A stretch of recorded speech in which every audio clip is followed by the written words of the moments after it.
Hey, how you guys doing, man? It's Joe D, and welcome to Share. I don't even know what show number it is. Share Beer 480.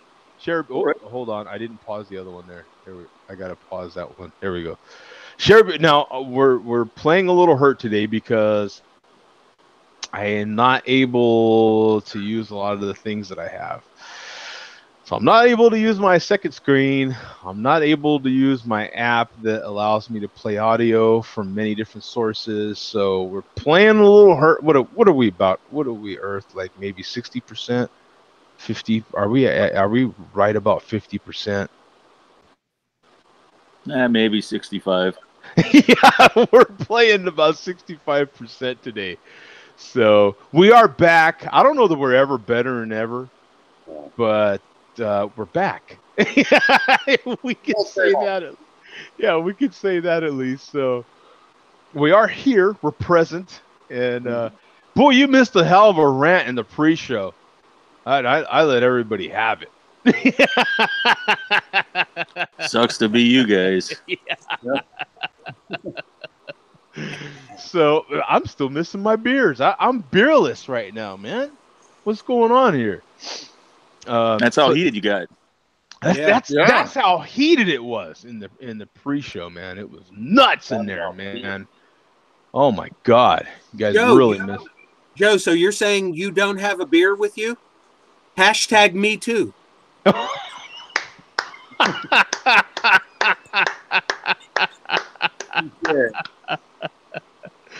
Well done. Yes, well done. We got Craig. So we got Craig and then TN Kenny in the chat right now. So right now my chat room's super small. I don't struggling to see. I'm used to it being like almost screen size over here. But so what do you have in there, Mark? I'm having a perennial, I don't know, favorite or unfavorite, depending on your opinion of things, I guess. The pumpkin. Is that a bomb? That's a bomber too. It's a 16.9 ounce bottle. 16. Okay. And it was $4.75 at Costco, which was a really, really good deal for this. In Total Wine, it's $9 for the bottle. $9? Same bottle. So the same bottle was $9.49, and the rum barrel aged version was $15 at Total Wine today. For a 16-ounce bottle? 16.9 ounce bottle. Yeah. So whatever that is, a pint, 500 milliliter. Yeah. 500 mil. How much do they sell 6-packs or 4-packs? They sell 4-packs of 12-ounce bottles for, I think it was like $12.99 or $14.99. God, is it that? Yeah, it's going up in price. Yeah. Yeah, because I saw this for under $5. I was like, that's worth a try. Because it's 8%. So. And that's fresh, right? I mean, that's this year's. This year, they just showed up in Costco 2 weeks ago. Wow, I'm a little taken back, man. I thought Pumpkin was cheaper than that. Hey, Tom. What's up, dude? How's everybody doing today? Good. We'll see what we got here. I'm gonna be tempted to look on Total Wine app website here in a second. Pumpkins, it's from what I remember, I think it's like $15, $16 a 4-pack. Is it really? For a 4-pack, that's what I was saying, Tom. I got the bottle I got was a 500 milliliter. I got it for $4.79 at Costco. It was $10. Wow. Same size bottle was $10 at Total Wine. Wow. That surprises me. Yeah, are you shocked too, Earth? I'm like. Well, even since the purchase, it seems like prices went up. Mm-hmm.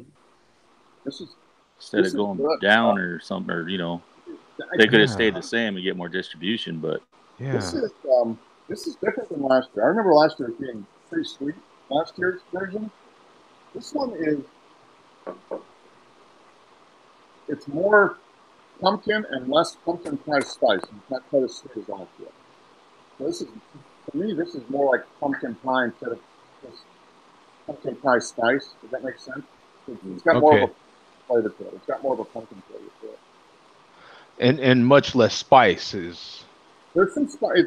Yeah, it's not just a spice there, but it's not like last year's. It seemed like it was sweet and it had a lot of like allspice, whatever that pumpkin pie Sure. spice is. Sure. This is Clove and nutmeg, clove and nutmeg. Yeah. Yeah. This is there, but it seems like I'm getting it's more balanced between the pumpkin and the spice. That looks darker than years before. This is kind of it's like a golden ale color, maybe. So maybe a Maybe it's little just darker. your lighting. Yeah, it might be. I mean, pretty. But I'm looking at it. It's like a golden. Yeah. I'm Light gonna- amber ale. I'm golden gonna ale share the Untapped. I'm shocked. I'm shocked at a couple things. At the price, I'm shocked at the rating for this beer. For one, I'm a little taken back by it all. 385,000 ratings, 7,800 in the last 30 days, Okay. 8.6 ABV, 30 IBUs, and a 395 rating. Mhm. Wow. I mean, I think I'd probably give it like a 3.75. Yeah, somewhere between a 3.75 and a 4. wow. It's solid. I mean, it's a good balance. Because some of the pumpkin ales are just more sweet and syrupy and way over on the spice, and this seems to be pretty balanced. Now, keep in mind, Joe, that Pumpkin is one of those ones I saw when you were sharing your screen. Pumpkin does have the vintage, like, stamped on the side of the label every year, and Untapped does have the individual vintages for Pumpkin. And over on the right there, you can click on the 2018 vintage. See, it says right there, it says vintage 2018, and it's 8.6%. That beer can get you in trouble. That goes down very easily. It does. It is. It's a real easy drinking beer. I think I might actually go to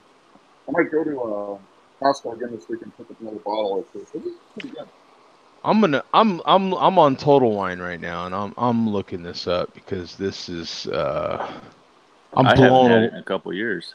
I'm blown away by that price. I want to see what. Last time I bought it, it was in a 750 bottle for like $8 or $7.50 or something like that. A couple years ago. Yeah, so the 2018 version in Untapped, it's a 4.12 rating with 2,600 ratings and a 4.12. So, how come it's not on here? This is crazy. so Pumpkin, yeah. Oh, on Untapped, yeah. Pumpkin 2018, I'll get it. Do they? Am I missing a P in there? Is it Pump King? I thought it was just Pumpkin. Yeah, PUMKING. Yeah, that's what I thought. Yeah, and then just toss in 2018. Huh. It says it might be all stores. It says available to you. I don't know if it's just. Yeah. Oh yeah, now I got more results. Let's see here. Yeah, because it's got all the pumpkin beers here. It's just not Pumpkin. That's kind of crazy. No, that's very good. I would say if you can get it, I mean, it's worth it. I mean, it's not near as sweet as it has been in previous years. It's more back to maybe it's more retro. But back in the beginning, 8 or 10 years ago when it first came out, it was more pumpkin and less super sweet. Yeah, I'll be damned. Look at that, man. $15.99. Look at that.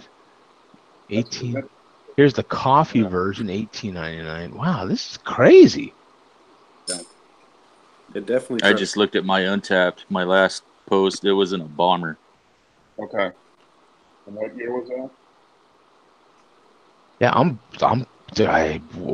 blown away by these prices. Yeah, that's a 12-ounce bottle, and they say it's 2015. I would hope that's a 4-pack.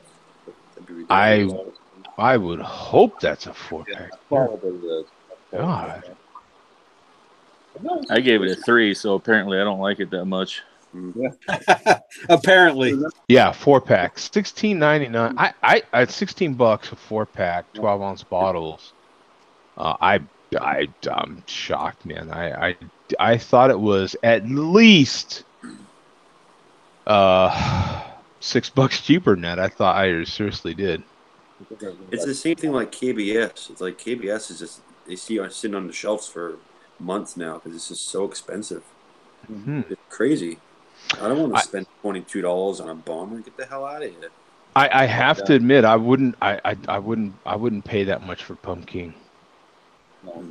That's why this for $4.79 is good. I mean, that's still with ham. I mean, it's a good dessert beer.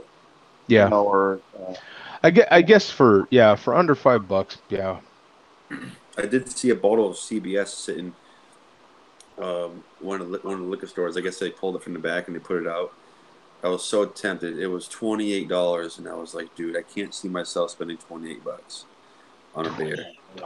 I spent, I think the first time I did it, and I was just because CBS. Mm-hmm. But I just couldn't pull the trigger again. It's just it's a lot of money. It's a lot of money. It is, man. I mean, I have spent that money on beer, and hell, I think I still have some of those beers cellared right now. You know what I'm saying? But it's I don't do it every time. You know what I'm saying? It's all fun and games until you hit that register and you get it.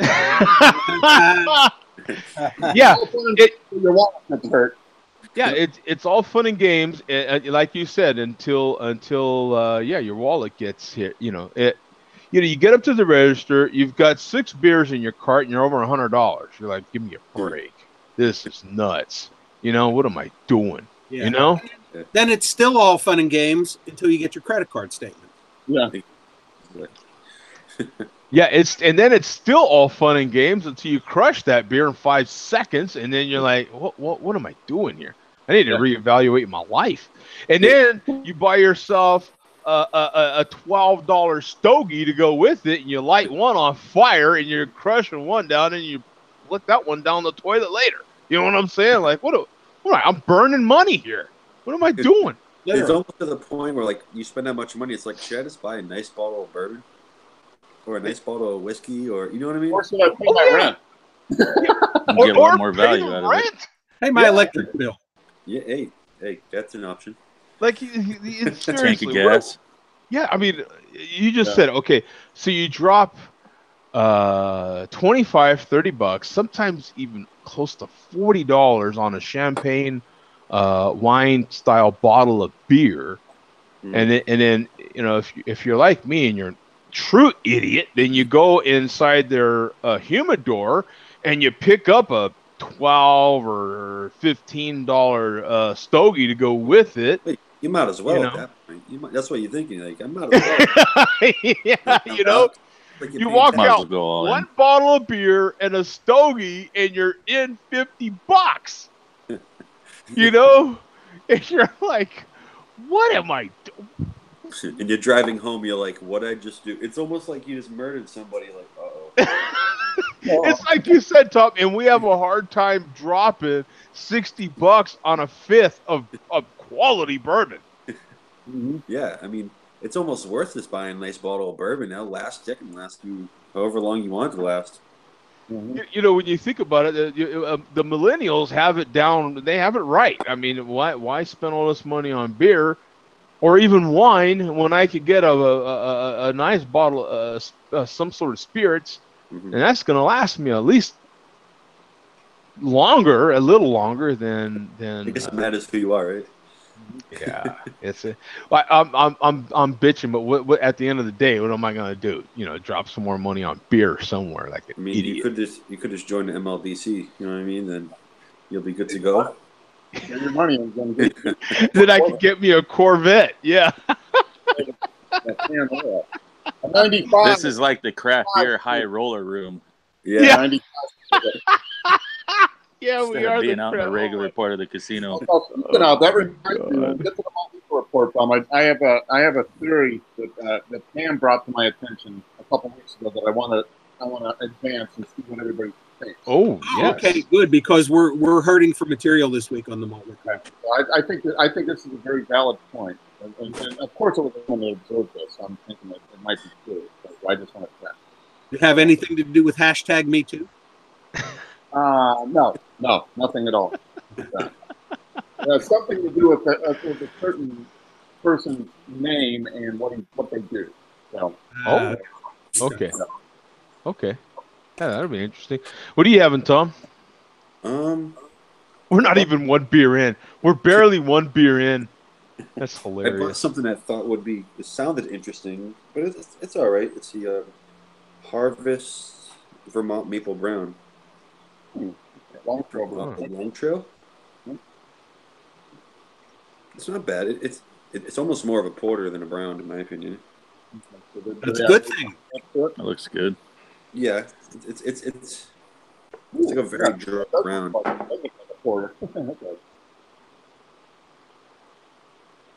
But it's not bad. It's a decent brew. I think it's the first time they've ever done it, I believe. And that's from Long Trail Brewing? Yeah. Yeah, okay. So, all right. Yeah, that's and pretty average brown, would you say? I honestly think maybe average to below brown, in my opinion. But it's a decent brew. It's definitely it's one of those beers that when you're gulping it down, it tastes better than when you finished. Oh, like really? dry, Okay. but it's not that Are great. are you getting any of that Vermont maple syrup? Maybe like a tinge worth, just like a little bit, not much, Okay. but it's definitely there. All right. No, that's fair. Yeah, because it's saying here in the Untapped that they put, of course, if Vermont maple syrup is on the label, I want to be able to taste at least a little bit. You got 34,000 totals on here, 686. Wow, either way you count that's 686, right? In the last 30 days. 4.4% ABV. This is an all-day beer right here, man. If you got to have one, you got to have 6 beer right here. 18 IBUs and a 3.4. Tom. Whoa. I went in blind on this one. I didn't There was no braille. Yeah. Yeah, there was. Wow. The braille was reversed. He thought it was a 4.3. Exactly. Yeah, exactly. Yeah. I mean, that's funny. A typo on the braille. Yeah, misplacement. You just got to with the minions once in a while. Just to kind of... Yeah, just to make you feel better about yourselves is what it is. Yeah. Exactly. I like that one. Yeah, that was a good one. Yeah. And Earth, what are you having, brother? Well, I'm gonna make up for it a little bit. I got a Fort Point from Trillium. Oh yeah. There you go. The regular one. It's not the double dry hopped. Okay. Hey, let me ask your opinion. Do you like Treehouse or Trillium better? At this point, I'm enjoying Trillium a lot better. Mm-hmm. It seems like they brew more variations of different beers. Like they do a lot of sours, stouts. You know what I mean? Like good. Everything they brew is good, actually. It seems like. It seems to me like they stayed consistent. Like they sustained where they were at before versus. I didn't have the early stuff at Treehouse, but it seems like they may have fallen off a bit. Yeah, they I don't know if that's true or not, but at least stuff I've gotten. Yeah, I've heard some of their stuff hasn't been because they're brewing in such large batches now, so it's like it's crazy. Maybe they're still trying to figure out the ratios. Yeah, they got from where they had it before. They got to increase the volume. It sounds like. I think like the big beers, like maybe like the double gangers, like the Julius and stuff. It's like the smaller batches. I feel like those might be better. It's tough if you go to that much more. The more production or each batch is bigger. Sometimes it's not just a matter of just like if it's double the batch, do you double the ingredients or do you double plus a little bit because there's a different ratio of stuff that changes when you do it. Yeah, it's like a larger window to have like mistakes, right? Yeah. Instead of having that little window. Yeah, recipes are tough because if you're used to a particular size recipe, whatever it is, even if you're making cookies, for Christ's sake, I mean, and then you need to, I don't know, double or quadruple or even more of that recipe. It's tough because there's certain ingredients that you don't need to necessarily double or triple or whatever the case may be. There's certain ingredients that just almost even need to stay about the same. Yeah. You know? Yeah, it's not Some just, probably the same, some probably a little more, and some probably a little less even. Yeah. Yeah. yeah, there's for every recipe there's certain stuff that a certain percentage has to be there no matter how much the recipe is. Yeah. And so it's not like you just can take your ingredient list and if you're going to make 3 times as much, you just don't triple everything on the ingredient list. You might have to triple 2 things and half one, you know. So there's a lot more work that has to go into it, like scaling it up. It's like if you're making like chocolate chip cookies, you're gonna make sure like each cookie has enough chocolate chips, type of thing. Time will tell if they can dial it back into how they were. Yeah. So this is, I don't know why I was having such a hard time finding this. Fort Point, right? Yep. I don't know why I was having such a hard time finding it, but I True. finally found it. 63, practically 64,000. We're a couple away from 64,000 ratings. 643 in the last 30 days, 6.6% ABV, and a 4.25. There you go. Yeah. It's definitely probably the best pale ale I've had at this point. Have you had the double dry hopped? I haven't. Oh man, you'd flip out for the double dry hop. I see the double dry hopped ones more often, and I saw this one. I figured, you know, this is the base. I'm going to try that. Get a reference on the base, and then if I get any of those ones, see if they're any better or worse or whatever. You guys had the Galaxy, right? Oh, I think I sent the Nelson Fort Point. Nelson? Yes, all right. I think it was Nelson Fort Point. Yeah. Yeah, they don't do that one very often. I haven't seen that one in a little while. I'm gonna have to, man. I am. For anybody that doesn't know, me and Mark are due to be in with no show next weekend. That's for one. So this is the last show again for 2 weeks. But definitely looking forward to being in Denver and having some more amazing beer. I was in Total Wine today, and I saw some beers from Colorado. I'm like, I'm not going to buy any of those. Yeah, why would you buy anything? Yes, exactly. Yeah. You know, why would you buy any of that stuff when you can have it fresh, you know, in a matter of days? Are they still doing like how can I say this? Like last year, they had like the Oktoberfest outdoors. Are they falling for that same point in time? Or are they doing it only because of GABF? Type of, Oh, you know who what I mean? knows? I don't know. We'll find out soon enough. Yeah. I am sure. I mean, I am with it being the first weekend in October. I'm sure they're going to be doing something in Denver. I mean, I can't imagine. If we get bored of listening to $1 Million audio systems, we can find some beer. I'm just. It's going to be a fun weekend. I'm definitely looking forward to it. But what do you think, man? Does Billy D know of any sort of malt liquor fest? Is it Malt Fest month coming up? I don't know. I think that was a very good suggestion for Billy D. It might be time. Hey, there's always a first one of everything, right? Yeah.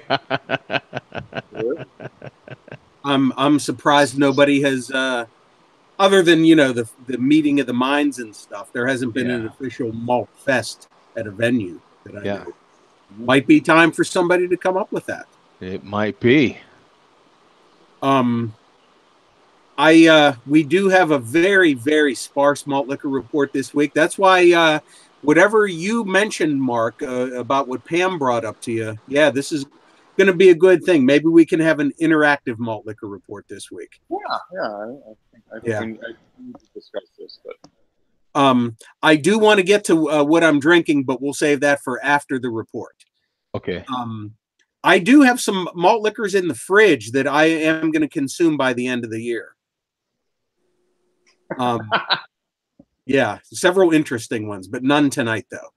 But I do want to say we have Havana in the chat, and Havana has been Havana's been behaving himself so far. So you said you can't play audio too well, Joe. If you want to punch up the video, if you're unable to play the audio on the video, I know what Havana says here, and I can always possibly overdub myself like a kung fu movie. Okay, I could play it. It's just going to have to come through my microphone here. Okay, well, it's very short and sweet. I think it'll come through okay. All right. So just go to Havana's channel, and it's not Havana 1, it's just Havana. Okay. Oh, I'm surprised he was able to get that channel, because I would think that would be tied in with like cigars or something. Yeah. And if you can't find it, let me know. Well, you know what? The name of the video, this will be able to help you bring it up. Yeah. It's under Havana, and it's called Video in the Hood. Okay, yeah, that'll probably be better because Havana will give you 10 million cigar. Is it the hood or the hood? No, it's THE. Okay. Good guess though. Yeah. Wow. I'm actually a little shocked. Hopefully Havana's still watching. Yeah, boy, that's also another blanket. Let's see here. Oh, really? I'll scroll through all the. Yeah, well, you have to think about all the the hood. Yeah, you're right. Let me type in there Havana.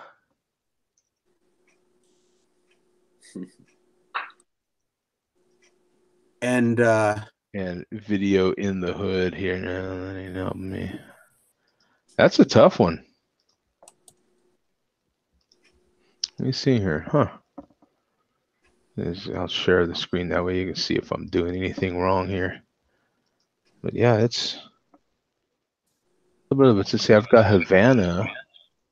Or is it with, does it end with an A? Is it? Oh yeah, it does, I believe. Yeah. Let's see here. If it takes too long, I keep getting. Of course, you got that one singer that has that song Havana, and then you've got all this other stuff that's Havana. Oh, here we go. Havana. Oh wait, no. Is that Havana? Oh, is this it right here? Right here, this Havana Video in the Hood. Videos. Yeah, that's it. 3 videos over. Video in the Hood. Yeah, video in the hood. There you go. Found We got him. So you might as well just play it from the beginning. It's about 20 seconds in. Original flavor. Go fuck yourself.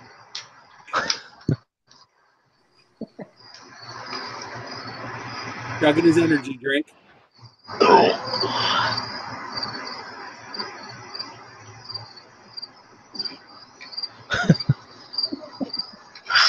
Ready? Here we go. Fuck you, Joe D, you fat asshole. Okay.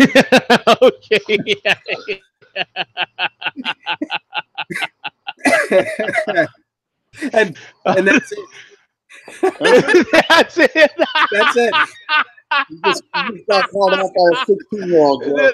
And that's the whole video. Yeah. That's worth the playback right there, Yeah, man. That's play it again. Outdoor video. Original flavor. Go fuck yourself. Who was that in the beginning? So someone else got Original flavor, I think. Something original flavor. Go fuck yourself. Original flavor. Go fuck yourself.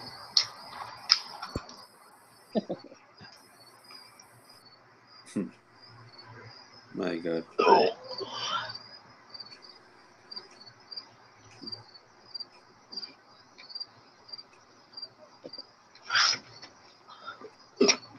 Fuck you, Joe D, you fat asshole.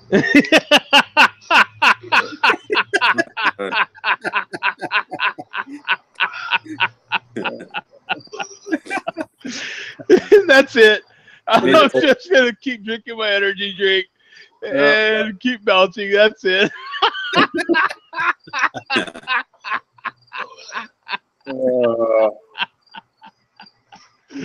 Enough said. It's ice fucking cold. It's ice cold. Okay. Okay. Badass. I hope he don't fall out one of these days after drinking them energy drinks, man. Damn, how much? I would have been. Sounds dry bad. Fuck. And that was it, short and sweet. Yeah, short and sweet. Yeah, that's actually been better than some of the chairman's rants lately. That was, Oh, and I do, since I know Havana's watching, I do want to give Havana a special award for managing to get himself booted off of Rod J show on Thursday night in the chat. Oh, really? Yeah, he was in the chat, and all of a sudden he got ejected somehow. Wow. I mean, those guys get pretty controversial over there, don't they? I mean, yeah, I did see a few of the comments he made, and I've seen worse in the chat on Raw J show, but Havana must have said something that I missed, and next thing you know, he was gone. But then he did come back under another channel, Havana 2, I think. Oh, yeah, well, because that's pretty anonymous. Yeah, that you'd never guess. That's the same guy. Yeah, the main channel was Havana 1. But what we just watched was on Havana, but he came back on Raw J show under Havana 2. So there's a third channel. Yeah. Wow. Not counting all his previous deleted channels like JR and JJ5P7 and probably several others. Yeah, Hard to keep track. Yeah, it's because now under Havana, okay, we know who that is. Havana 1, whoa. Havana 2, whoa! Who is this guy? Yeah. Well, I don't know who that is. This is a complete different guy.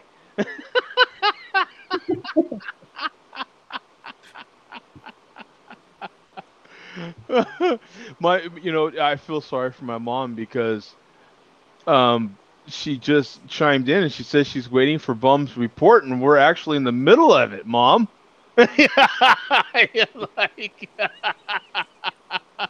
Well, that's the beauty of the YouTube bar. You can just put your cursor on it and go back a minute. Yeah, you actually can go, and she has the actual official Google laptop, so she should be able to. I mean, if there's anybody that should be able to go back, it's oh, he says you're welcome. Okay, thank you for that, Havana. Yeah, see, he says Havana too. Who? Like, yeah. So yeah, that's because it's a mystery. I mean, we don't know who that guy is. Yeah. That's a mystery dude out there. Yeah. I mean, who knew? So while we're on the topic of alternate IDs, I do want to follow up on what I reported on last week. Remember I mentioned that Fear said that he himself, Fear, is dead. The Fear character is dead. Oh, yeah. Yeah. Well, Fear never to come back. I mean, he was gone. Yeah. Well, I will say the man is living up to his promise so far. The Fear channel is gone. And if you had the Fear channel, in your subscriptions, if you click on it now, you're now getting the Tom Allen Weather Authority in its place. And it's very confusing because the Tom Allen Weather Authority was a channel that previously existed as one of his other channels. But now the Tom Allen Weather Authority is on the Fear channel. Almost all the Fear videos, the vintage Fear videos, are gone, with the exception of a handful. And it's kind of a bummer because those were some great videos. But he also has his backup channels. The original Tom Allen Weather Authority video might have transformed into one of his backup channels. Tom Allen Weather Authority 2, Weather Authority 3, and Weather Authority 4. He says he has 4 Weather Authority backup channels. Oh my God. But the main channel that he's been broadcasting on lately, doing his live streams, it's called the Tom Allen Weather Authority Live, where he just does live streams, and then as soon as they're over, he deletes them. That is his former Blood, Sweat, Beers channel, which is also a thing of the past. So, Fear is gone. Blood, Sweat, Beers is gone, replaced by Tom Allen Weather Authority. Fortunately, one of his other channels, Chucky the Yard Pig, still exists. Oh my God. How many channels that you just listed? Probably what, 7 channels? Yeah, yeah. How does someone keep up with 7 And channels? and those are just the ones he admits to having. Oh my God. Yeah. I've got one and I have a hard time. You know what I'm saying? Wow. Yeah. That's incredible. Yeah. So I had something else, but we'll save it for another time. Let's ask Mark what he wanted to bring up as far as what Pam had a thought. Yeah, we got to throw it to Mark. Yeah. Well, we were just thinking as we're talking to him. Now, what does the chairman actually do? Does anybody know what the chairman does to earn his money to buy his malt liquor? How does he earn the funds? Yes. That question was asked last week, wasn't it? It was asked a couple weeks ago. Yeah. Mark, he's the Wolf of Wall Street. He's mentioned that in his videos numerous times. So we're just wondering, is he really a chairman?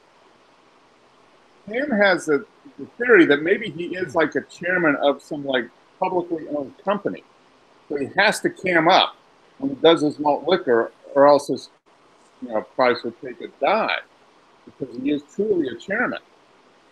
Well, he's a corporate executive or something. He's been doing a lot of videos though, unmasked. Yeah, he has. Yeah, he's been unmasked, and as recently as 2 or 3 weeks ago, we showed him unmasked. I'm just wondering if maybe the chairman leads on to a little bit more than just the name. Yeah. The only thing he claims to be chairman of is the MLDC. Yeah. And he says he's the Wolf of Wall Street. And if you look, his setup in his garage with his stack of cash and all his stuff there, a lot of times when in a lot of the videos when he's zooming in on his fast food that he purchased, you can see he's using it as a coaster. He has a DVD of the movie Wolf of Wall Street, and that's part of his set there. And he claims to be the Wolf of Wall Street. And once in a blue moon, he will mention in his videos, certain stock prices going up and down, and his buying and selling. But he doesn't mention it too much. Interesting. Yes, I think there's something else going on there. And that's one theory that I've heard. And then I've also heard another theory from people leaving comments and people who claim to know the real deal with him, and a little bit different than what we just discussed. Maybe something to do with the trust fund, possibly. Oh, okay. His father was a chairman. Yeah. He is junior. He's chairman junior, actually. Yeah. You must do several malt liquor videos a week, or the stream of income quits. You don't get more money unless you drink malt liquor. And maybe his father was the chairman of Cult 45 Corp. Oh, wait. We have breaking news here. Havana is claiming to be the outdoor chairman. I don't know, but the P. Glen has proclaimed himself, like for the last 2 years, to be the outdoor chairman. Could this be a new malt liquor feud starting on the Share a Beer show? This is so unusual. They hardly have any feuds at all. I mean, he can't spell chairman correctly, so we got to demote him. Got to go to class more often, Havana. That's all I got to say. No, you know what? Actually, maybe he's the anti-malt. No, in one of his comments, I think it was Thursday night on Raw J Show, there are full-fledged adults, 60 years old, that don't know the difference between your Y-O-U-R and Y-O-U''re, and Havana got it right. And I noticed that. I noticed things like that. So Havana can spell. I think that was probably a typo. Oh, he's typing real fast. Havana is pretty good with the English language. Maybe he's just excited. Yeah. Because I always thought that was a pretty easy one, but that's just me. Oh, I work with people, and look anywhere, Earth, anything that somebody has typed out in reviews or anything on YouTube. Most people can't tell the difference between your and There, and there. There, yeah, THEIR, THEY apostrophe. Okay. The real test is, can you drink the malt and then tell the difference between Cray and Bay? Yeah. That's Craig. Yeah. That's Cray. Yeah. Yeah. Is that like the chairman when he says Craig and Greg's beer reviews? Yeah, Craig. exactly. Yeah. That Yeah, shit's well, cray. yeah. Yeah. Exactly. And Havana just explained he's typing on the iPhone 4 screen. So Okay. excuse me. Yeah, it's tiny. So that's, of course. Yeah, you got to give him a pass for that. Yeah. Oh, And man. there's an update in years. and there's Andrew. Oh yeah. Oh man, I forgot all about it. See, it's a good thing we have people like Andrew keeping us on our toes for the appropriate links and all that sort of stuff. So that's good. So that's it for this week. In a future malt liquor report, maybe in 2 weeks, I'm going to give you a teaser here.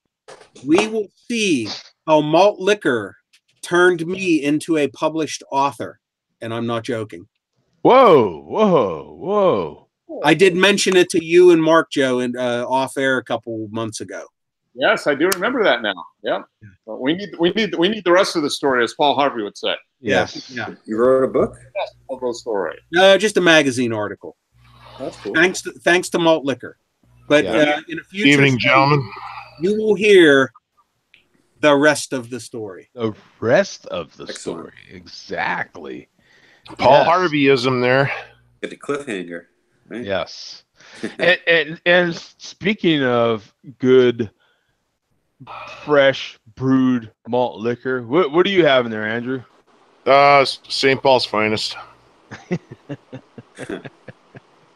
What's the vintage on that?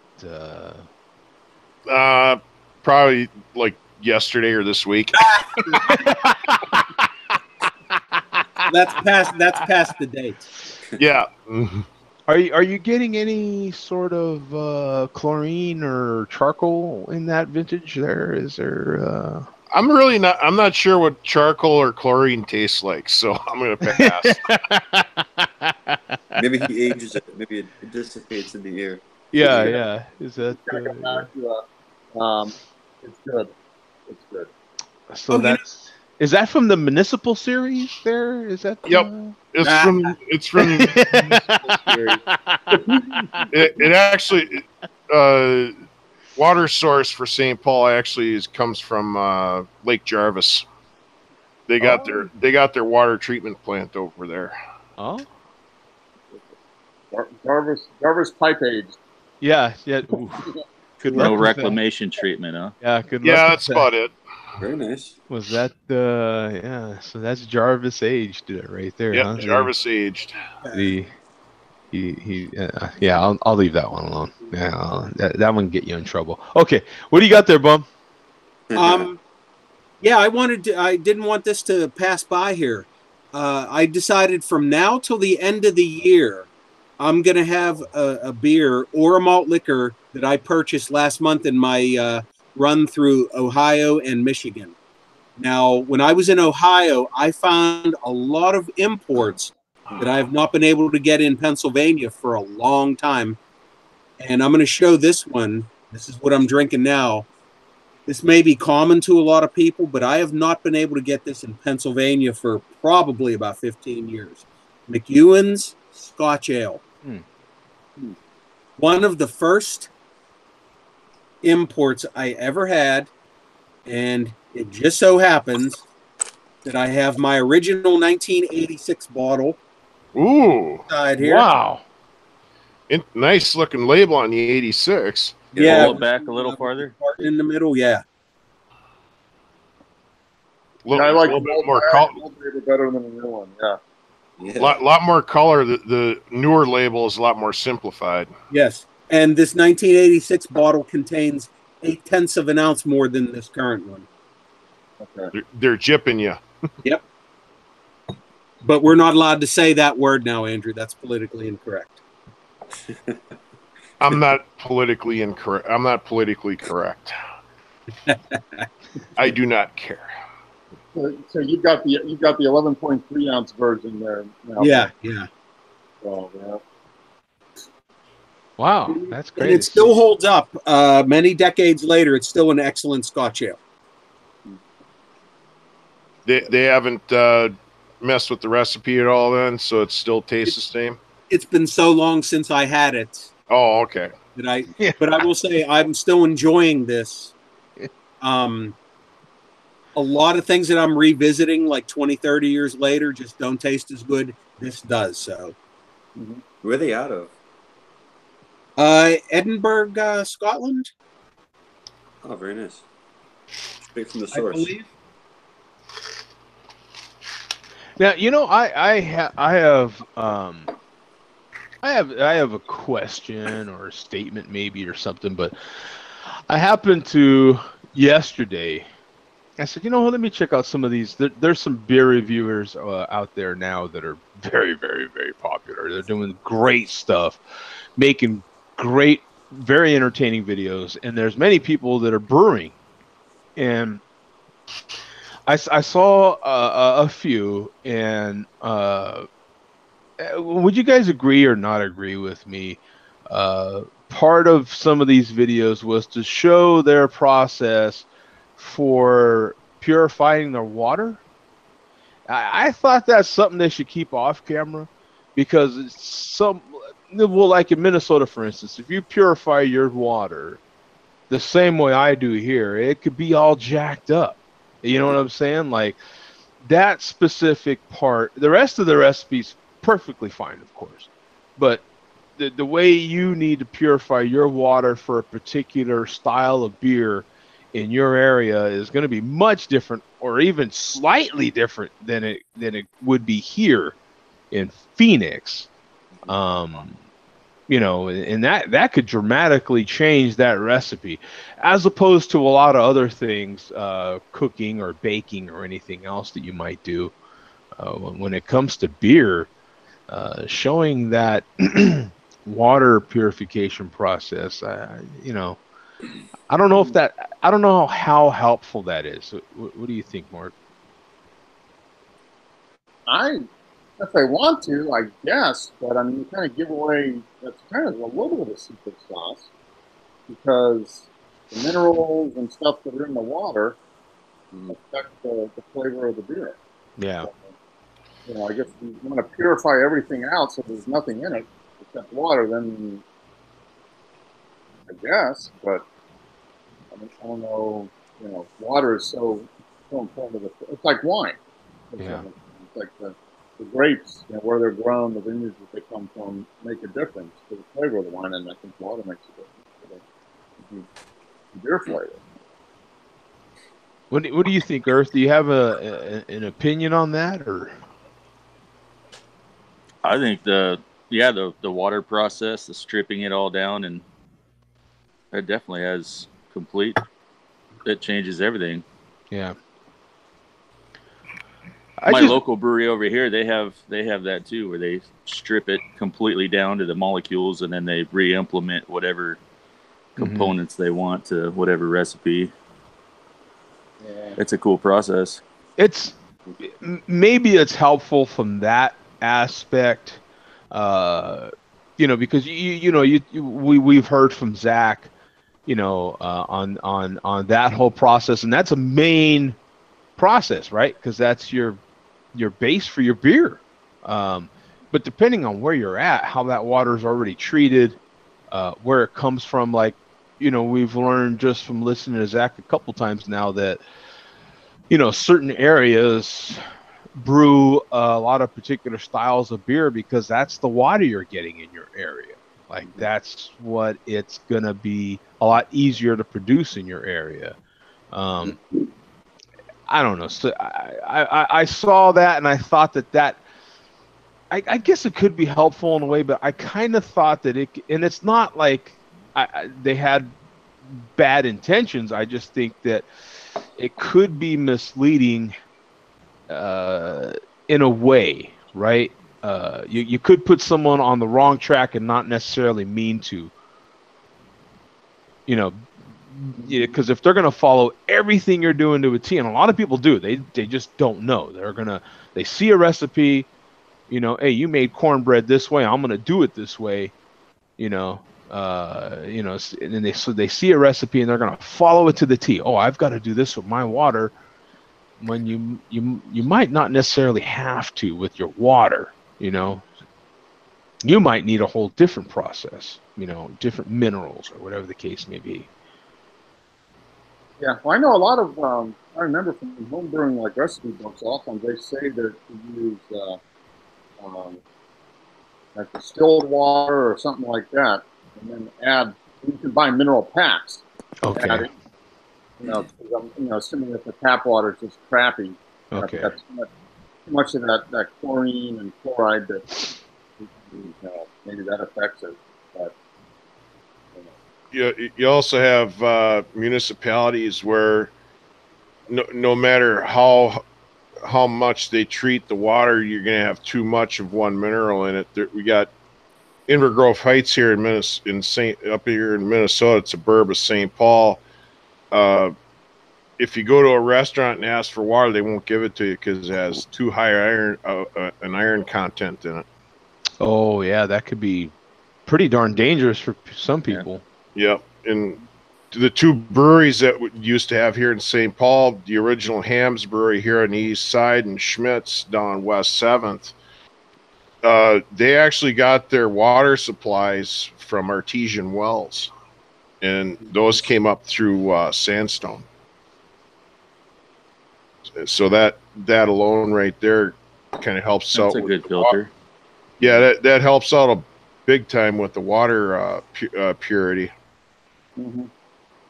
And both breweries at one time, they actually had public taps that the general public could bring like 1 gallon jugs to and just fill them up.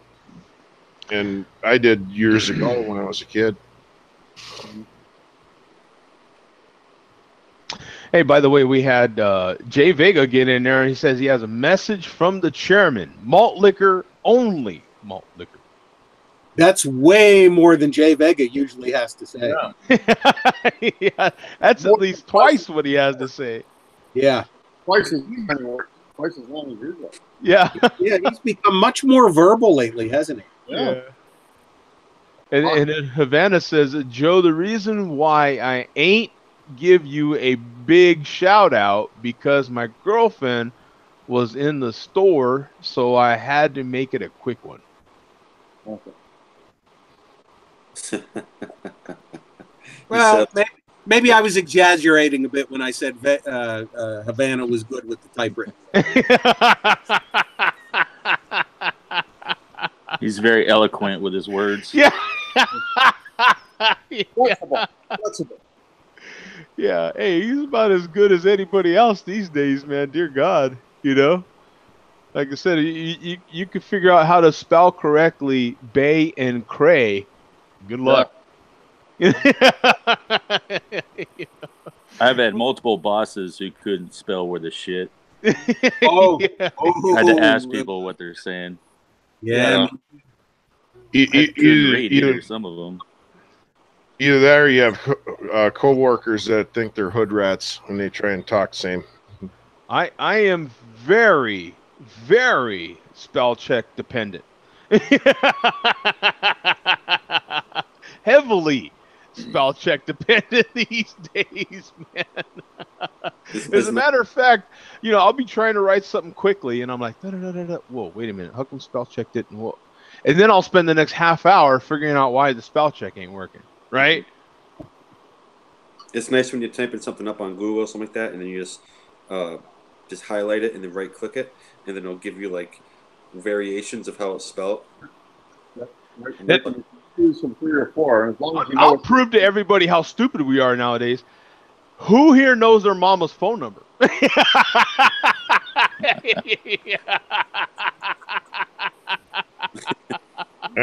I know my mom's cell number. We got one guy, and it's the millennial. That's it. The youngest guy in the room knows his mama's phone number. The rest of them And my father's. Yeah. thought about that the other day.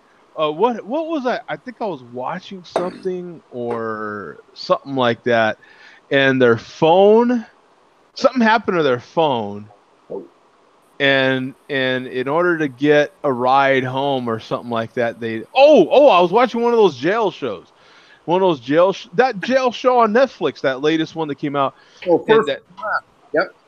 and the lady went to jail, and she couldn't call anybody to get her bailed out because she didn't know anybody's phone number. Yeah. She actually had to Google her own mother's phone number.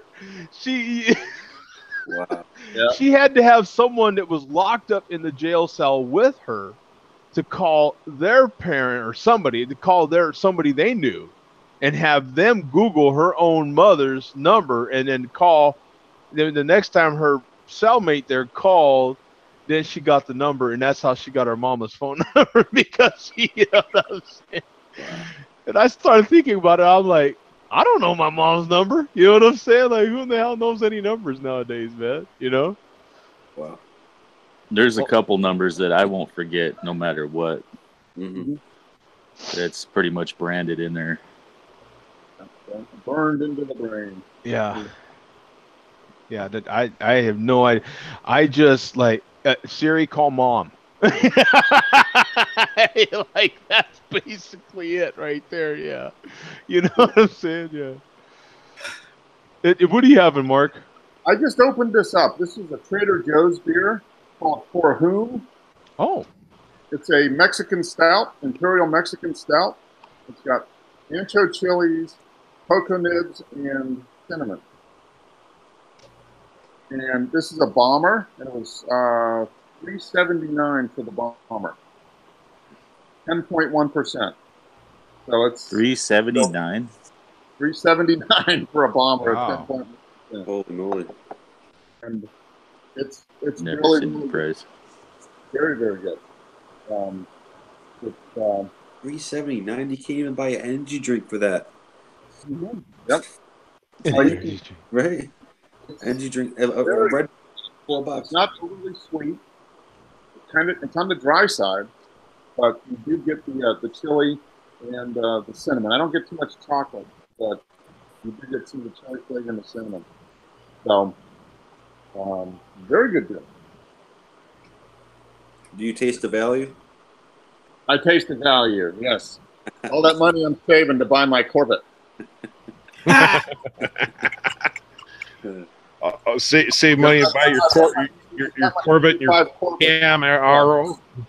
yeah. No, my 5 Corvette's all picked out, man. I'm ready. That's cheaper than malt liquor. I'm going to buy one, and I'm going to race the chairman. There's a few regular imports I've seen for $1.49 for a like 11.2 ounce or whatever. Jesus. Not very common though. Man, I can't find that one. I'm having a hard time finding that one, Mark. How strong was that? Was that like Did you log it? I'm going to in just a second. It's brewed by Campanolo. Hang on. Yeah, Sadiq will be after you if you don't get a picture of it. Oh my goodness. Yeah.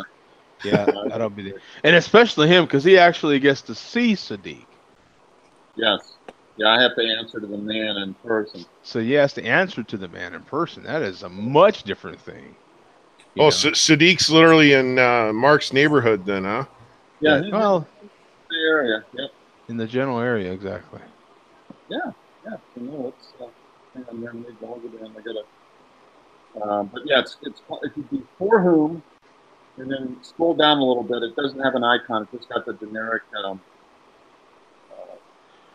icon. Campanolo Brewing Company. There we go. I'm gonna check in right there. There you go. Oh, okay. Yeah, I'll just refresh your page there. But, I bought this one Monday.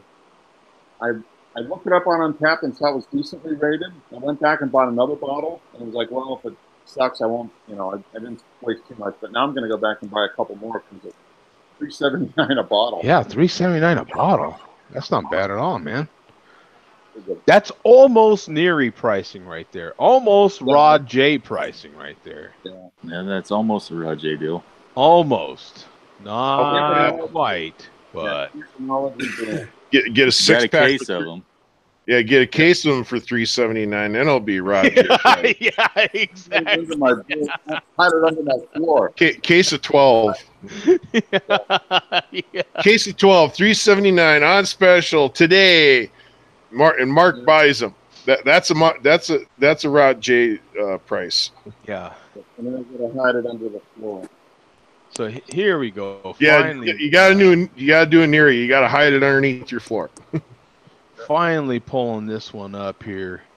Got 177 total. That's fresh. Yeah. And 177 in the last 30 days. Yeah, 10%. Yeah. I just saw. I go to Trader Joe's once or twice a week, so it wasn't there last week, and it was there on Monday. Man, look at this like one that actually. Name. Yeah, I might have to.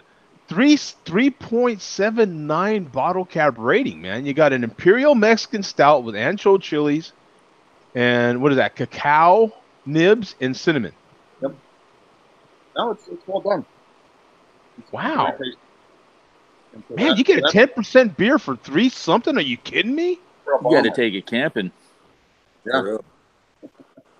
Well, Trader Joe's, their main beers or the stuff that they have brewed for me is always been pretty solid.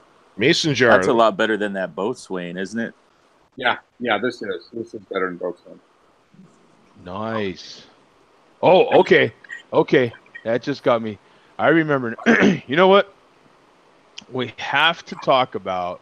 Okay, we gotta talk about Thursday night football, my friends, because the Rams. Duh.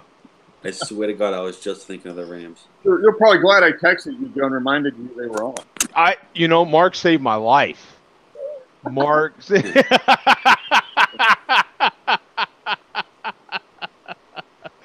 I appreciate it though, man, because Mark wasn't gonna let me forget that the Rams were playing. So I at least appreciate Mark had my back, but I was like, I got it covered. LOL. I was like way ahead of you, man, way ahead of you. But I appreciate it though that he was not gonna let me forget that the Rams were playing. That's good though, because what if I did forget? You know what I'm saying? What if I was in a vacuum somewhere and I was like, oh, where am I? You know what I'm saying? And so at least he had my back. But oh my God, you know what? At least, if that's a sign of what's to come from last weekend to this coming week 4 in the NFL, if a lot of you guys are like me and you're kind of sick of this ridiculous quarterback calling, roughing the passer calls that have been happening, you didn't see that in Thursday's game. We had Aaron Donald actually grabbed what's his name from Minnesota? How come I'm forgetting his name? Came from the Redskins there. Oh dear God. What is his name? Cousins. He actually grabbed Cousins and threw him down to the ground. They didn't call jack. You know what I'm saying? Matter of fact, I don't remember any roughing the passer calls in that game. But oh my God, what a game! And the Rams are playing so good right now, and it's so much damn fun when your team's on that side of it.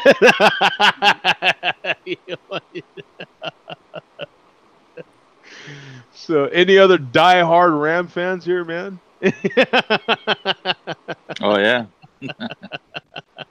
I saw a spoof on that. One of my coworkers showed me a video that they had a spoof of these kids were spoofing playing football but not hitting the quarterback.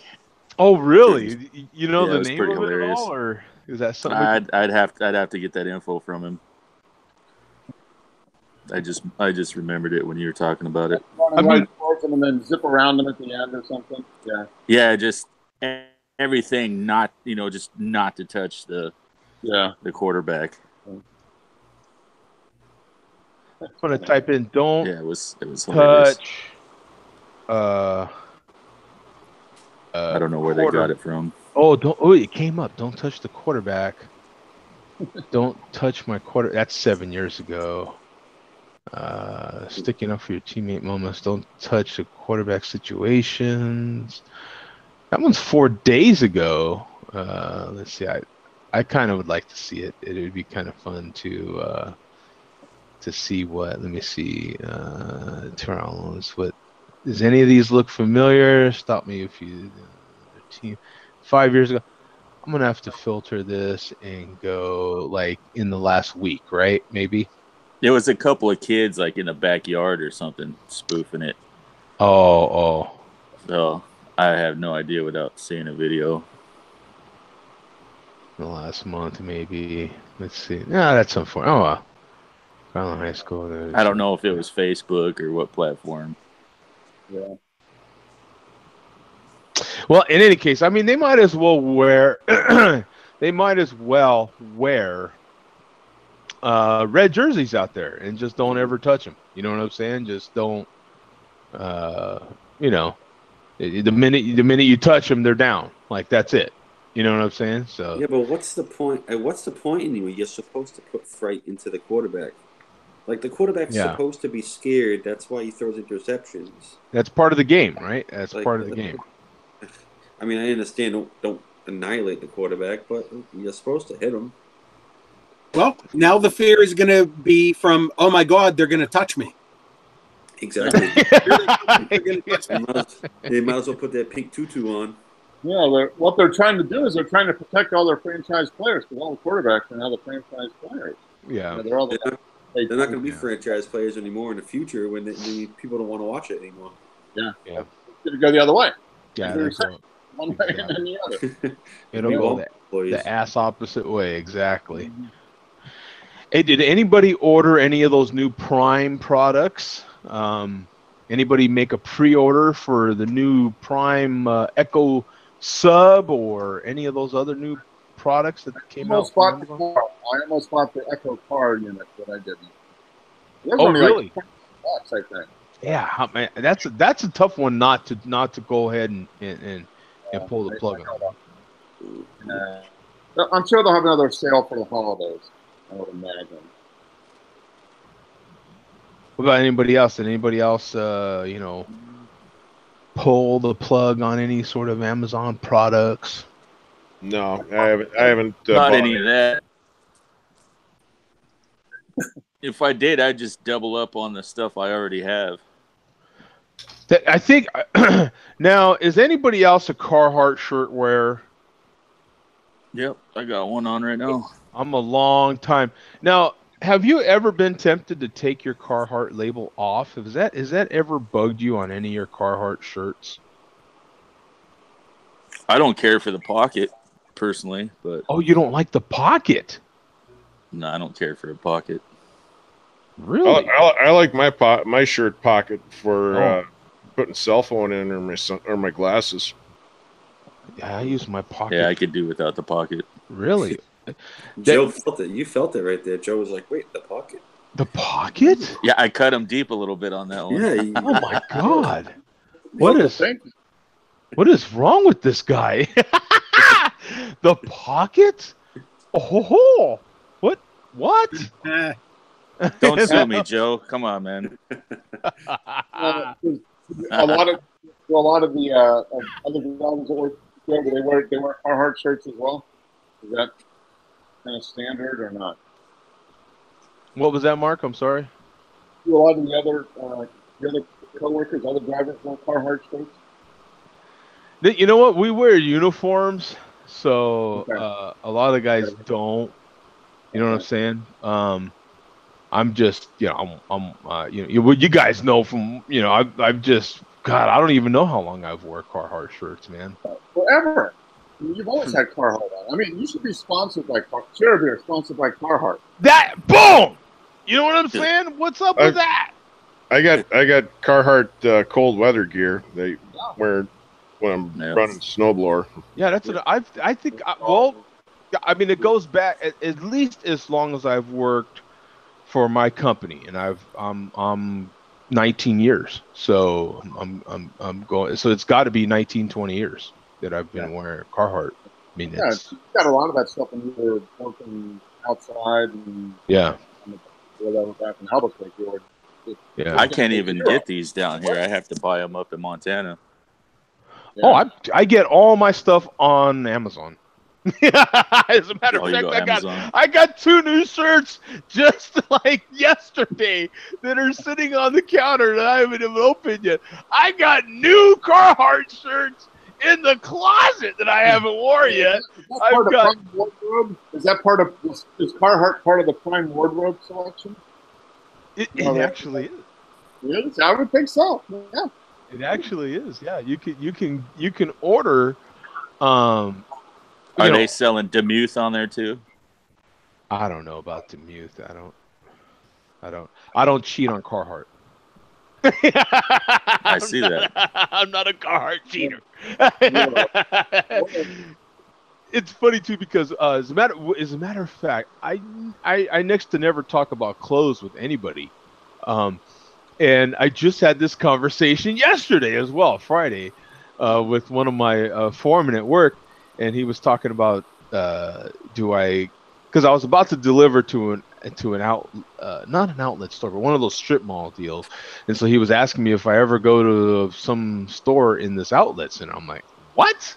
You know what I'm saying? No, man. I get all Carhartt shirts, all from Amazon. I don't go to no damn store. What are you, crazy? You know what I'm saying?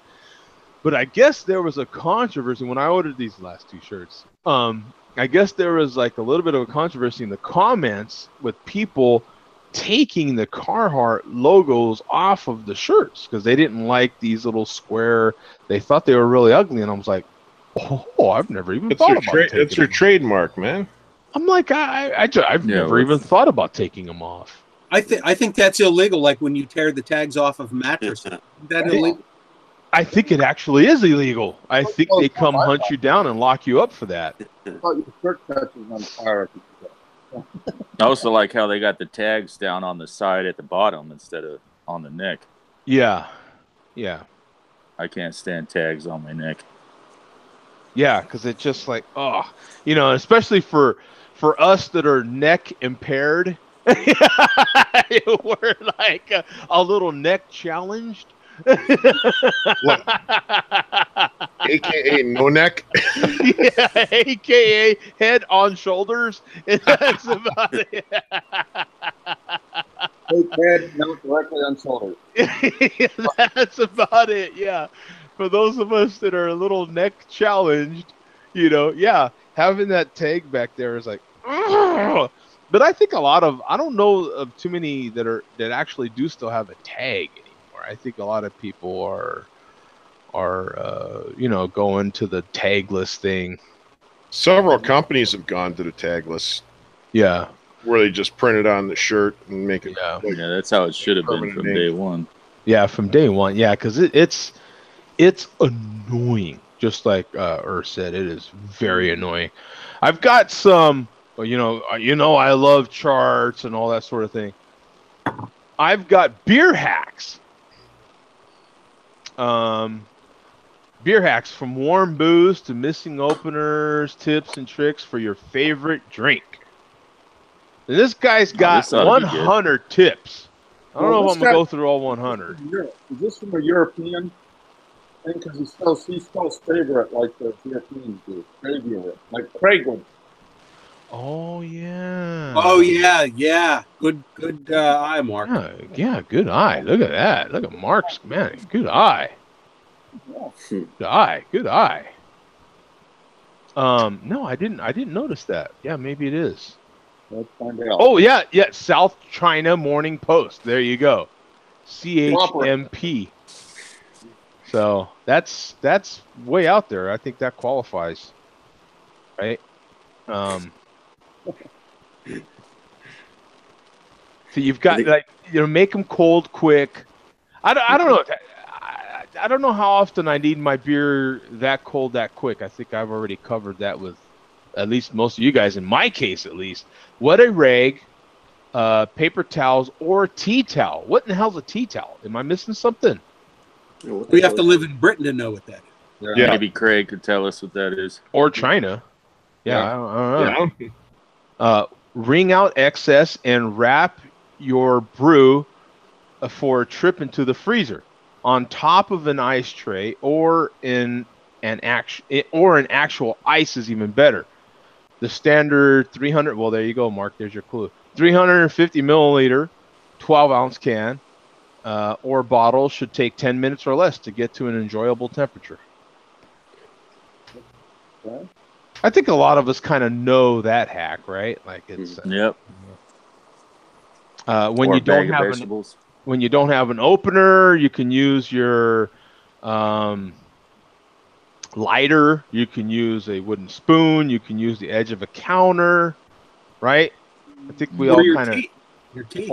yeah. Some people use their teeth, and we all know who those people are because when they get older, they can't use those anymore, right? Teeth, what are those? Storage doesn't have to be fancy. It's easy to overspend on fridges. Go to Craigslist, stand-up freezer, purchase a digital thermometer control outlet thermometer for $30 or so. It plugs into any. What? Well, yeah. I mean, storage. How is that a hack? Yeah, you could put it in a cooler. Yeah, who cares? That's why I don't read these kind of articles, because I think any one of us here could have written it. Yeah. Around the house. This is a hack. Beer isn't just for getting things dirty. What? For gold and gold-plated jewelry, drop some into a glass of beer and soak it for a bit before polishing.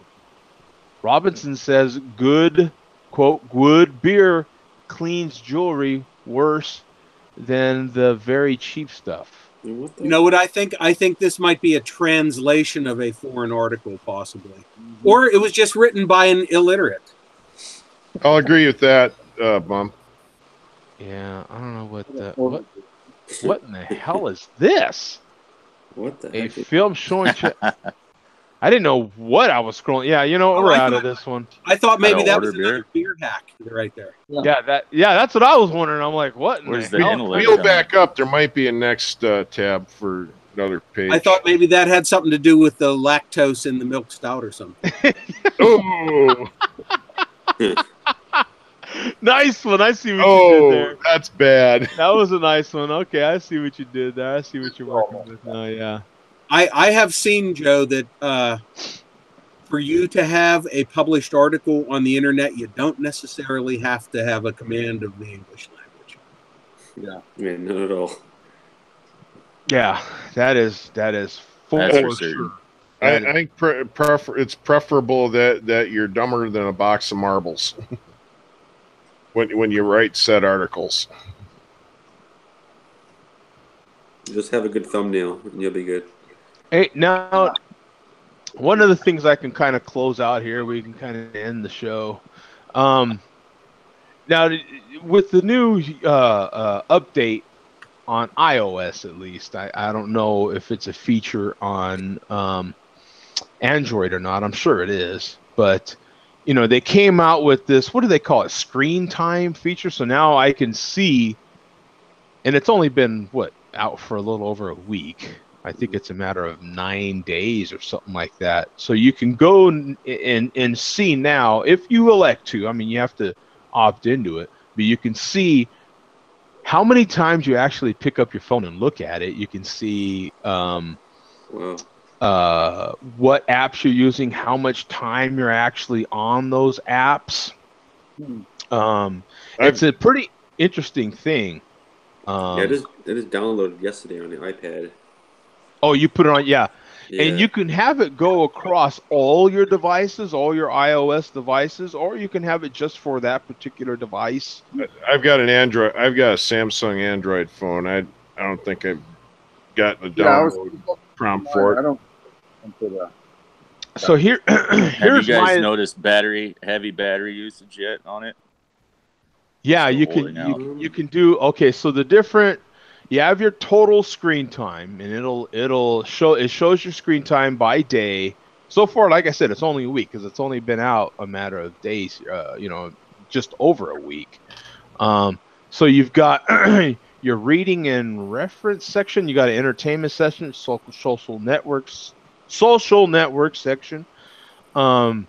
and then it gives your weekly total, and then it's got your most used apps, and it'll go into great detail on that. You can go into detail on that. Your pickups, so how many times you've actually picked up your phone. I'm at 54 times per day. What's the name of this app? It's not. It's a feature on iOS. I'm going to see if I can see if Google's Play Store's got notifications. I'm at 34 notifications per day. And then it will break down into, like, I seen it somewhere on here for battery life and all those sorts of things. That's what I was trying to say. Have you noticed a dip in battery life? Oh, is it affected your battery life? I can't say that I do charge it more often, or I use my, look at this. This will show you how much I use Google Maps. 25 hours. I use Google Maps. 25 is by far my most used app. Joe, is it called notification history log? No, it's the operating system for Apple. Oh, yeah, okay. It's actually, you don't have it on Android. Andrew. Yeah. No, the Google Play Store's got a couple of them on here. I'm just asking. Yeah, there might be something similar. It just probably has a different name or something. But Yeah. I didn't look at it until I think Thursday or Friday. But it is kind of interesting. I've gotten my most notifications from messaging, of course, from texting, and then Untapped is my second highest notifications, and then my garage door gives me notifications because I do have a smart home, and then Instagram and Messenger, and then Google Voice. But yeah, Untapped and my text app Messages is the highest with that.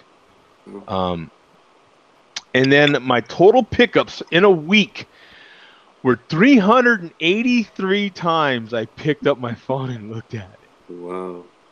That is crazy. That is cray. The most pickups were 71 between Wednesday and Thursday. I had 71 pickups in those 2 days alone. So how does that function actually work? Because I usually have mine in my auxiliary pocket. Yeah, I was going to ask by my knee. In my shirt pocket at work, and I'm only lifting it like 6 inches. It's very interesting because actually the most of the time I have mine on a stand, if you will. I have a particular place in my big truck while I'm driving during the day that I set my phone, and it's always on because I'm always using Google Maps. I use Google Maps all day, and I work 12, 14 hours a day, and I use it constantly. So,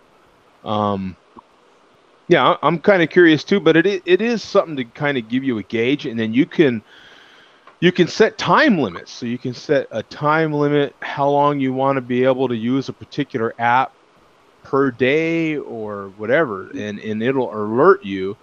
And then you can set like hard limits, or do you just want to be alerted, or do you not want to be alerted? It's a trip. It really breaks down pretty well. Yeah, I'm gonna get out of here, guys. All right, Tom. We'll see you, man. Catch you later, Tom. See you, Tom. Bye, Tom. So you can set, and then of course you can do it across. So that, and for me, I have it across all my devices. So it's measuring. This is for all my devices. So whether I'm on my iPad or on my phone or on whatever iOS device I'm on, it's measuring all of my usage. So, and you can set a code. You can set it to like I say, it can be a hard time. You're like, I only want to use Instagram 1 hour a day, and you can set it to that's it. Boom, it cuts you off. or you can set it to just alert you, and you can kind of bypass it. Does And it stuff have like that. does it have a parental control so you can set it for your kids so they can It does. That's smart. I think that's probably the best part about it. Yeah. That would be good for kid use. Yeah. Yeah. But Absolutely. if the kids can only use Facebook between 7 and 8:30, that's it. Yeah. On that note, I'm trying to think of who I just heard. I just heard this on my Motor Week podcast, because we all know that at least in my case, I have Face ID, right? It's going to be hitting cars now, and you're going to have like a Face ID sort of thing. And I'm trying to think of who it was. I think it was Volkswagen, maybe. So Face ID to start your car? There's going to be like a Face ID function. So in other words, you know how you can get in a vehicle now and you turn it, well, you turn it on, whether you push a button or turn the key, you turn it on, and then you can hit a button and it'll set your steering wheel, your seat, maybe even your stations on your whatever settings, it'll set it all for you. And some vehicles have 1 or 2 or 3 sort of setting. They're coming out with that sort of thing, but with Face ID. So in other words, I get in a vehicle, it automatically detects, so you don't even have to hit a button, and then it would go to. I think in this case they're talking about it would go to the and I can see it in our modern cars now, because now you have all these screens and all that sort of thing. So it would go to all the sorts of things that you want. You know what I'm saying? And then in their discussion on this past Motor Week podcast, they were saying, well, heck, why not take that a step farther and have parental controls? So it automatically detects, hey, my little Jamie got in the car, and I only want Jamie not to drive over 65 miles an hour. Yep. You know what I'm saying? And so, there is parental controls being, and I know Chevy does it.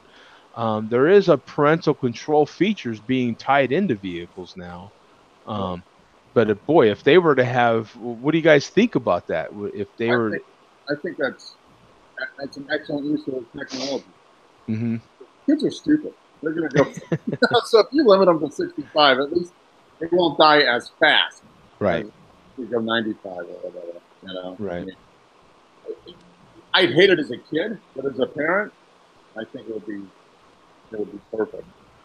Yeah, they're putting in features now where they can, if your eyes leave the road for so long, then the vehicle starts alerting you. Hey, what do you, what's going on here? You know what I'm saying? And the vehicle will start doing certain things. I don't know exactly what, but gives them an electric shock. Oh, that would be good.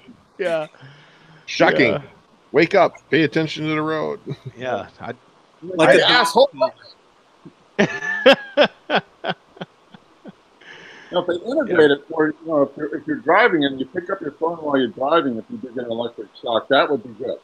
Yeah. Yeah. Right. Yeah. Exactly. I think texting accidents would end really, really quick if that was implemented. I mean, it's amazing. We just had a law in place that came in place here in Georgia on July 1st. You can't be touching your phone at all while you're moving. Oh yeah, I heard about your new law. Yeah.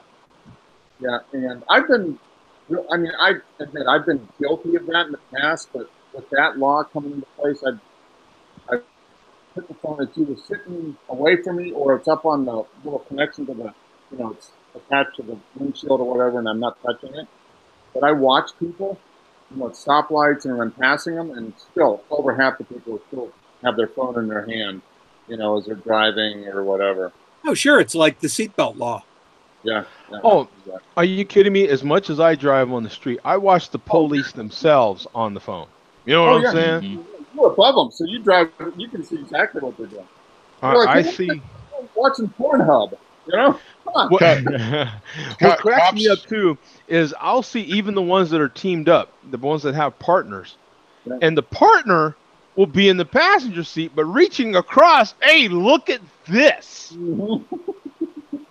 Yeah. Cops are even using semis to look down at people who are texting their cell phones. I think I know they're doing it in Las Vegas. Yeah. I think you need to go all Jim Neighbors on him. You go, citizens arrest, citizens arrest.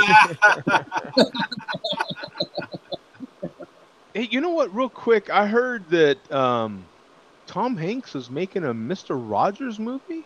Yes, he is. Oh, I saw a picture of him on my feed on Facebook, and he seen a picture of him all dressed up in Mr. Rogers get up. He's playing Mr. Rogers then. Okay. yeah. That's I just thought about that right now. I was like, wow. I meant to look. Actually, I think that would make an interesting biopic. Yeah, I think it would. Mr. Rogers was a unique personality, a unique television entertainer. I think he's definitely, and he is someone who has so far, even 15 years after his death, managed to not be rocked by scandal. Mm-hmm. Wow. Okay, this is crazy. Look at this. You gotta see this. This is crazy. Tom Hanks. Now, did you watch Mr. Rogers growing up on? Oh my God, yeah. All the time. I did all the time. Look at this. Look at Tom Hanks, man. Mr. Rogers was produced in Pittsburgh. That was a WQED production. Yeah. Look at how much he looks like. That's eerily. That's cool. That's very cool. He's got the red sweater. Yeah. He's got like the same face, and Tom Hanks is good, man. Oh yeah. Oh, you're good. Yeah.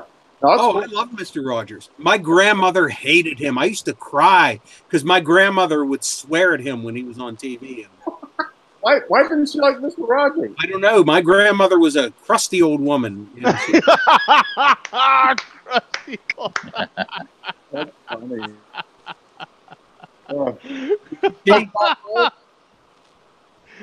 Nice description. That was awesome. She did not like Mr. Rogers. Wow. No, I remember it was one of the things I remember from being a young kid, like 4, 5 years old, was we went and took a tour of Mr. Rogers' set at WQED. Oh, did you go down to QED and see the set? Oh, yeah. Lucky you, Mark. When I was like 4 or 5. So that was like 1968, and that's one of the things I remember. The make-believe and all that stuff. Yeah. It is 50 years later, and I still remember. So, yeah. It was one of those memories. But I watched it until I was 16. No, I watched it until I was 7 years old. I remember watching it. Yeah. Yeah, I watched it till off and on, even though I was too old for it. I kept up with it. Just I shouldn't even be saying this on a recorded show, but even though I knew I was too old for it, just because of the history of it, I even kept up with Sesame Street after I outgrew it, just to see. Oh my God, Bob and Susan and Gordon, and they're still on there 20 years later. I would watch it for the historical part of it. Yeah.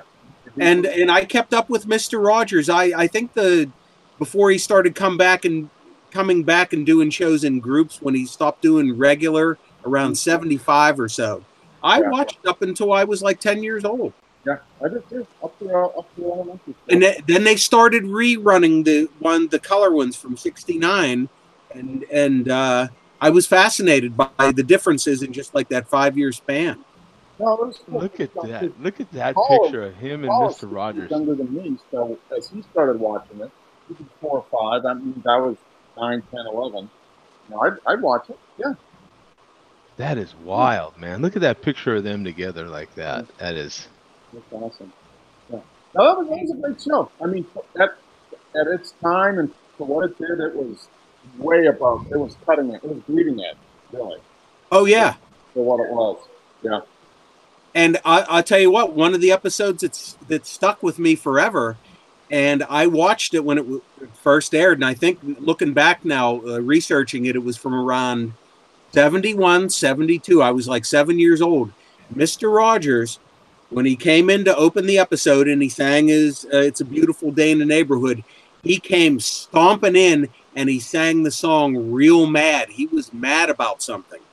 And he opened the show. You could tell he was angry. And then he explained to his TV friends that he got a parking ticket. Oh, And then it shows him going to court, and it shows what happens when you get a parking ticket. huh. Who watched that documentary on him? Lisa? I have not seen it. Oh, you've got to see it. I guess Well, I'm the only one that's seen it. I'm not sure if it's fact or urban legend, but No, Andrew, I'm going to cut you off. I already know what you're going to say. The tattoos on the arms. nope. Someone stole his 1964 Ford station wagon. When they realized it was his, they brought it back to where they stole it from and put a note on it saying, "I'm sorry." I can't believe that. I'm sorry, Mr. Rogers, I stole your car. Here it's back. When you said urban legend, I thought for sure you were going to say the oft-repeated urban legend that his arms were covered with tattoos and he always wore long sleeves because he was a Korean War veteran and he had a tattoo for every kill. No. As a matter of fact, there's tons of video of him. He was a big swimmer. Yeah. And he what did he weighed 138 pounds or something? 138 was it was a big number for him, and he had weighed that since like high school or something like that. And he swam a mile every day. Yeah, I can believe that. It was something. It was in that documentary. They talked about the number 138 was very significant to him, and it was part of his show. It was part of almost everything he did. And he would swim a mile every day, and that kept him in that kind of shape. He wouldn't swim anymore. He literally would get in there, and I don't know. It was something like that. That documentary was pretty good, man. I watched it. Is that on Netflix? Is that what you said? I had a source, but I think it is on Netflix maybe now. I know I've seen it recently somewhere. I'm checking Netflix as we speak. While we're talking about Netflix, who's watching what on Netflix? What's the? Oh man, damn it! I just started watching First Day, Last Day, the thing you were talking about, Joe, about the jail, prison. Oh yeah. And you know that is actually for the county prison for the county that we live in, Gwinnett County, Georgia. Oh. So yeah, so that is the prison system for our particular county. So yeah, we just started watching that last night, and kind of interesting. Very interesting. Yeah, I watched that whole thing. I actually downloaded it on Netflix and watched it on the plane. Well, I watched it that whole for that trip that I took recently. The other thing we're watching is Jack Ryan on Amazon. On Amazon, yeah, I watched that already. What are you thinking about Jack Ryan so far? I think it's really good. I think it's really well done. It kind of holds true to the book. I didn't read all the Jack Ryan series, but I read the first one, maybe. Okay. But no, I think it's well done. It seems like we're on episode 4, so it's just starting to get a little bit more into his background and kind of like where he came from and all the stuff he did. Okay. And, I think it's something actually that both of us can watch. Because a lot of the stuff I watch, Pam's like, I don't know why the hell you watch that. That's just stupid stuff. Right. Sure. Tom Clancy started Jack Ryan with Hunt for Red October. So yeah, I think I'm wondering if it's not where you're watching it from, like where you're coming from, because I'm a Tom Clancy video game guy. I like the, you know what I'm saying? So I thought it kind of fell short. I thought it was kind of but Okay. all the people that I know are a Jack Ryan book fan liked it. Kind And of falls into the book, kind of, you know, how he kind of gets pushed, quote unquote, pushed into being. I haven't started picking the books up yet. Yeah, it kind of follows that. So that's. It seems like it's well written. There's a lot of good plots and subplots and things to play out. So hopefully, it's just season 1. There's only 8 episodes, so we'll get done watching in a month, and we'll have to wait 10 months to see the next. yeah, it absolutely does not take long to watch. You know, other than that, then we're just going to start. We're going to start rewatching Game of Thrones. The last couple seasons of Game of Thrones. Oh, really? Okay. Over the winter, because the final season is coming up in March. Is that right? March or April? I think it's the final season 8. The final season of that's going to come in March or April. So we're going to rewatch a lot of that over the winter. I think just to kind of refresh ourselves, get ready for that.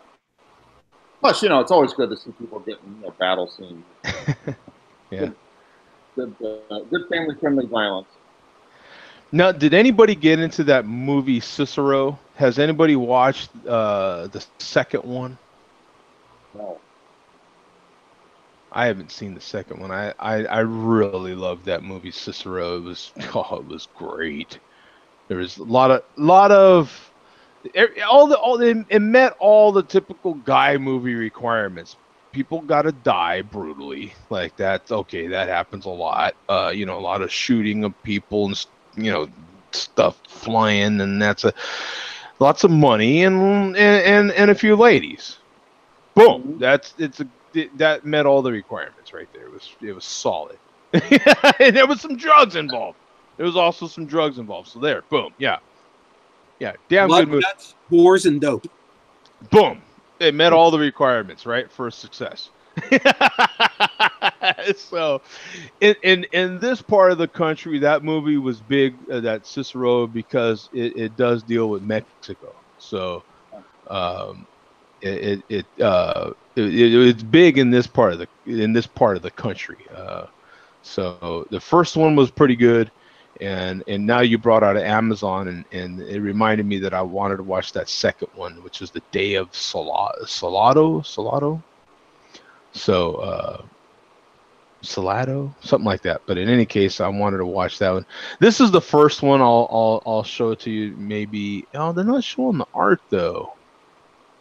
They're not showing the art. How come they're not showing the art? Oh, well, that's weak. But there's some good stuff. What it looks like on Netflix right now. I want to watch that Haunting, the Hill House. What I like about Netflix is they're starting to have some trailers. I think that's really necessary, because Netflix wasn't real big on trailers, but they're starting to have some trailers, which helps. I wish that they would put on there now. They've got so much foreign language stuff. I wish they would put on there now on across all these streaming sites. What's coming in what language, man? You know what I'm saying? Give me some sort of heads up, because I don't like to. French. Yeah, I'm not in the mood to read. You know what I'm saying? I don't want to read, man. Sorry. You know what I'm saying? Like, if I want to read, I'd get a book. That's why I'm watching the video, stupid. You know what I'm saying?